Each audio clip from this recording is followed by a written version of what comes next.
everybody. It's your host, the Sports Moose, coming at you live after game number 5.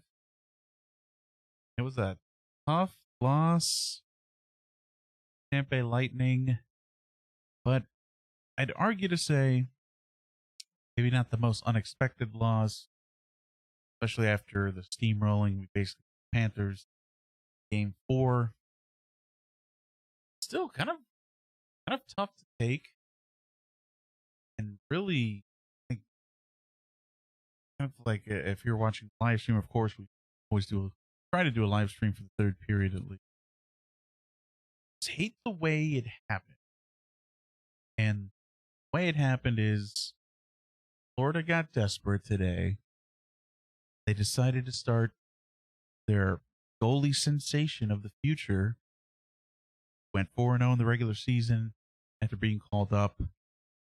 Spencer Knight gets the starting goal, the third different goalie for Coach Q and the Panthers in this playoff series. Game 5, 3 different goalies. Game 5. And he gets the job done. He plays spectacular hockey. I think 36 consecutive shots. Well, look at the shot totals. Lightning scoring only 1 in this one. That one coming on the first shot of the game. Basically a gentleman's shutout, if you will. Gentleman's shutout for Spencer Knight, letting the Lightning get that first one on the board and then shutting him out the rest of the way. Gentleman's shutout for Spencer Knight. And I think what has me concerned is, maybe this was an overperformance. And how often you get a 20-year-old coming in an elimination game and nothing to lose for the Panthers, right? And playing a masterpiece, kind of reflecting on these past 3 periods. I mean, Lightning didn't exactly make it super hard on him. I think there are a couple stellar grade A saves. A lot of it was unscreened, long distance shots, kind of close in, low percentage shots. I mean, nothing that, not the puck movement that we were used to. I think the Panthers did a little bit better job, at least, meaning typical Lightning offensive threat of side to side passing, make move a little bit, make defense shift. So they got us off our game. I mean, I think for that first goal, not the wind was at our backs, wind in our sails, and they really refocused after that first goal. And we'll see in a moment a little bit more closely at the statistics, like we always do on our post game show, where and just really supporting the idea a little bit closer than what we've seen in the past few, of course. But again, really, the Panthers giving it to us in all situations. In terms of puck possession, really struggled with that. Been at the end with the extra attacker, really struggling maintaining any sort of puck possession in the zone. And if we did, there was a lot of cycling, trying to set up the perfect opportunity, and unfortunately would end up with either one of our shots being blocked or errant pass or turnover, and for the Racers, the Panthers. Kind of, again, very promising the first 5 minutes, first 3 minutes of the game with opening goal in the first minute and a half. After that, it was really a game with the Lightning in a play. You could feel that momentum shifting. I mean, after each and every big save that Spencer Knight made, I mean, I knew it was a matter of time. I think the Panthers, of course, not scoring their first goal until the second period, to go in 1-0. Pretty sure we went in 1-0 into the first intermission. Off the pass back to Mackenzie Weegar, the goal scorer tonight. Automatic play. I hate that. Yeah, Colton in first minute. Let's make it a quick 1-0. McDonough with his 4th assist of the playoff. Another one. Weegar and Marchman, kind of 2 goal scorers for the Panthers that you don't necessarily expect. And one of our favorite pests, Patrick Hornquist, getting on the board. Huberdeau, I think, up to 10 or 11 points. Got 3 and 8, 3 goals, 8 assists. So really strong series for Jonathan Huberdeau, who again, kind of as we close the stream earlier, some of these long tenured or medium tenured Panthers kind of deserve this. Been on the cusp of having a good playoff team for so long. It's good to see some success, even if it's in hands of the Lightning. But we'll talk about Game 6 here at the end. Let's go over our stats.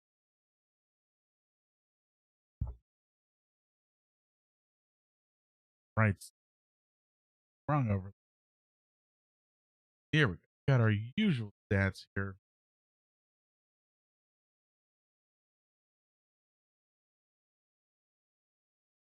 Highlight. Again, fairly even. Finally, the Lightning a little out hitting here. 49-40, but most part even. A little bit of a discrepancy on the penalty man. Lightning, I think, 2 formal power plays, with one of them being like 8 seconds long or something like that. So really, only 1 full length power play for the Bolts. Panthers, I think, having 4 pretty solid opportunities. Probably a 10-minute misconduct uh, for Maroon at the end of that. Cross checking neck, not typically frowned upon. So pretty sure you got a 10-minute misconduct for that. 2 minutes for cross checking, 10-minute misconduct. End of the stars of the game, of course. 36 saves for Spencer Knight, 35 in a row, or 36 in a row. Let the first one in, stop the next 36. Barkov, another 2 assists. And Uyghur, kind of a strong night. He's been all over the place this series. Strong performance from Mackenzie Uyghur. A little bit of a test too. Let's hop over to natural stat trick. And you guys remember looking at Corsi percentage, measure possession. Panthers still over 50%, so a little bit of the majority of the possession. And we saw that. Look at the chart in a moment. Just felt that the Panthers always had the puck. The Lightning really struggled to get any momentum, any terms of really strong offensive pieces. We'd get a shot here or there, or maybe a little bit of a flurry, but nothing sustained. Really, it was the Panthers kind of rushing the zone all the time. Face-offs even, 48-47. Shots again, dead heat, 38-37. Scoring chances, finally. It feels like the Panthers are kind of whipping us on this. Looking like the more dangerous team. Again, kind of being rewarded today, but the Lightning actually with 31 scoring chances, 13 of those being considered high danger. And again, leading those categories finally. I think they were down the last couple games. I think what I found really interesting is the expected goals for and expected goals against. In the grand scheme of performances, was dead even. So I thought that game was pretty even, other than the Panthers, I'd say, having better quality time in the zone. And really interesting how the stats kind of exactly show what happened in the game. Go figure. Here's our, again, the Corsi chart, all situations, not just 5-on-5. Panthers with pretty extended periods on the power play here. I think they cashed in a power play goal there at the beginning of the third. That was really the one that broke the camel's back. Situation you got to find a way to get through. Give yourself a chance. 2-1 at that point. Really did to get out of there and just to have a chance in the third. Again, lots of possessions. Panthers' favors, kind of shifting over the Lightning. Really, the only power play we had was a great power play. We had puck possession for basically all 2 of those minutes in the Panthers zone.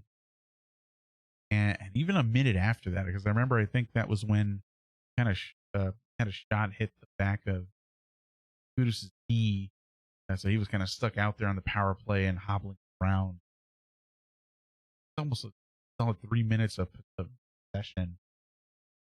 Thing to show for it, no goal, and just a little bit back and forth. Panthers, in my opinion, owning a lot of the play, even with the empty net. And 5-on-5 was a little bit different, and this really, to me, suggests a lot of the momentum shift because of the power plays. Again, say what you will about this call at the end of the second. I mean, something you had to call. That's something that's called in the regular season. And yes, you can say it's playoff hockey or not, whether he impeded on a scoring chance or not. Can't obstruct declare that way. A lot of people are arguing for it was clean. I think it was a pretty obvious holding call. May not have prevented a goal, but at the end of the day, you can't do that. And again, it's called in the regular. I had no issues with really early on. The first power play that Panthers had have a that weird hook, I think, on that. I mean, the officiating was a lot better than the last game, I think, or the game before, where the officiating's been a challenge, been a true challenge. A few games here for the Lightning. I was actually really surprised by this. You probably heard me complaining in the third period if you were on the live stream that I felt that Lightning were stuck out in the periphery, on the perimeter, and kind of shots originating point and not really getting through. Yeah, I'd love to see. Yes. So that's what I'm interested in. Shots were blocked, but really a lot of the Panthers' chances of coming up and close.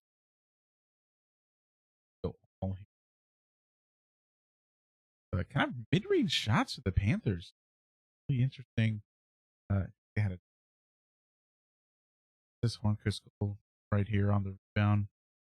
I was actually really surprised by the Lightning having this many attempts inside the circles, because again, I really felt like they were pushed out. They had a hard time getting shots in. I mean, maybe some of their shots originated after initial shot was blocked or rebound, I guess.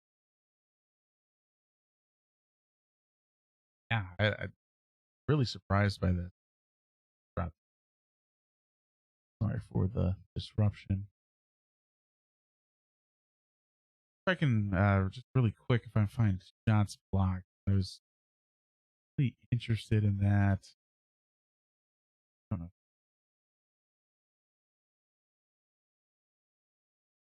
On ice.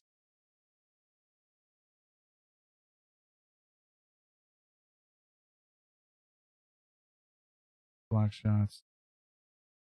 Bet you it's ESPN. Nevertheless, kind of a disappointing game again. I mean, I just don't really. I don't want to sulk because it's. I know we're gonna be fine. I know Game 6. I like our chances of winning Game 6. I guess it just came down to goaltending performance, and again, Massey I think had a good game, but got outplayed by Spencer Knight, and that's just really what the difference was. Just have this uneasy feeling, right? That momentum so big in hockey. Did they finally find their goalie? Are the Lightning ever going to score again? These are my overthinking as a fan. So we'll wait and see. Of course, game number 6. I think it's called Lightning 6, right? I think at the beginning of this whole thing, Lightning in 6. Game number 6, of course, Wednesday night. I bet you it'll be on CNBC again. Oh, maybe we'll get promoted with a couple series coming to an end. But we'll be here for game 6. Probably once again do a third period game watch and have fun with those. And then a post game show. tomorrow night we are going to try and release another episode of Thunderdome Puckcast, where we'll actually go around the NHL and look at the other series, maybe look at some of the Lightning stats a little bit more closely than we usually do on the post-game show. Some series are already over. There's already some surprises. Edmonton down 3-0 to Winnipeg. Didn't see that coming. And those crazy sons of guns. New York Islanders up 3-2 on the Penguins. Absolutely insanity. Absolute insanity. We'll talk about all that and more on the next episode. Thunderdome Puckcast. Make sure you're watching for that. I'm your host of Sports Moose. Lightning Game 5 post-game show. Lightning drop a close one. Ended up being 4-1 after empty net scoring. But that's okay. We'll be back Wednesday, hopefully to wrap this series up in front of a packed house in Tampa, at least. Hopefully they're going to consider having some more fans. I feel like there were more than 9,000 fans in Game 4. So let's see what the capacity ends up being at Emily Arena. Great to have fans back in the building. Again, it's your host, the Sports Moose. Make sure to follow us on our socials. Facebook, YouTube, Twitch, Instagram at Sports Moose, and of course, Sports Moose Show on Twitter. Pretty active on there. Make sure to follow us, give us a like. We'll see you next time. Sports Moose. Take care.